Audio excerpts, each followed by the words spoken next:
Chapter 2 of Sideways Stories from Wayside School. Mrs. Jules.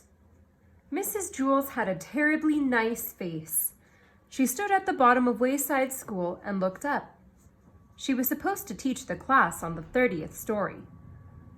The children on the 30th story were scared. They had never told anybody what had happened to Mrs. Gorf. They hadn't had a teacher for 3 days. They were afraid of what their new teacher would be like. They had heard she'd be a terribly nice teacher. They had never had a nice teacher. They were terribly afraid of nice teachers. Mrs. Jules walked up the winding, creaking staircase to the 30th story. She was also afraid. She was afraid of the children. She had heard they would be horribly cute children.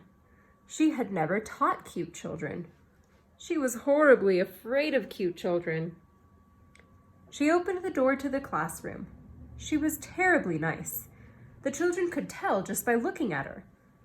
Mrs. Jules looked at the children. They were horribly cute. In fact, they were much too cute to be children. "I don't believe it," said Mrs. Jules. "It's a room full of monkeys."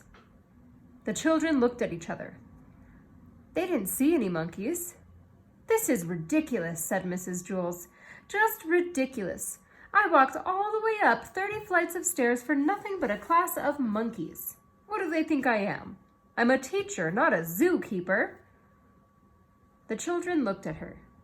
They didn't know what to say. Todd scratched his head. "Oh, I'm sorry," said Mrs. Jules. "Please don't get me wrong. I have nothing against monkeys. It's just that I was expecting children. I like monkeys, I really do. Why, I'm sure we can play all kinds of monkey games." "What are you talking about?" asked Todd. Mrs. Jules nearly fell off her chair. "Well, what do you know? A talking monkey. Tomorrow I'll bring you a banana." "My name is Todd," said Todd. The children were flabbergasted. They all raised their hands. "I'm sorry," said Mrs. Jules, "but I don't have enough bananas for all of you. I didn't expect this. Next week I'll bring in a whole bushel." "I don't want a banana," said Calvin. "I'm not a monkey." "Would you like a peanut?" asked Mrs. Jules. "I think I might have a bag of peanuts in my purse." "Wait a second. Yes, here it is." "Thanks," said Calvin. Calvin liked peanuts. Allison stood up. "I'm not a monkey," she said. "I'm a girl. My name is Allison, and so is everybody else." Mrs. Jules was shocked. "Do you mean to tell me that every monkey in here is named Allison?" "No," said Jenny. "She means we're all children. My name is Jenny." "No," said Mrs. Jules. "You're much too cute to be children." Jason raised his hand. "Yes," said Mrs. Jules, "the chimpanzee in the red shirt." "My name is Jason," said Jason, "and I'm not a chimpanzee." "Well, you're too small to be a gorilla," said Mrs. Jules. "I'm a boy," said Jason. "You're not a monkey?" asked Mrs. Jules. "No," said Jason. "And the rest of the class, they're not monkeys either?" asked Mrs. Jules. "No," said Allison. "This is what we've been trying to tell you." "Are you sure?" asked Mrs. Jules. "We'd know if we were monkeys, wouldn't we?" asked Calvin.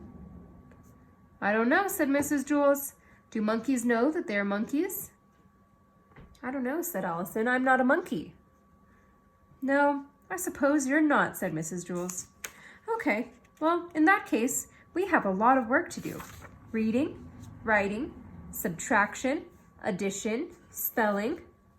Everybody take out a piece of paper. We will have a test now."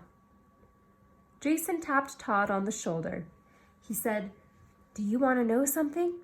I liked it better when she thought we were monkeys." "I know," said Todd. "I guess now it means she won't bring me a banana." "There will be no talking in class," said Mrs. Jules. She wrote Todd's name on the blackboard under the word discipline.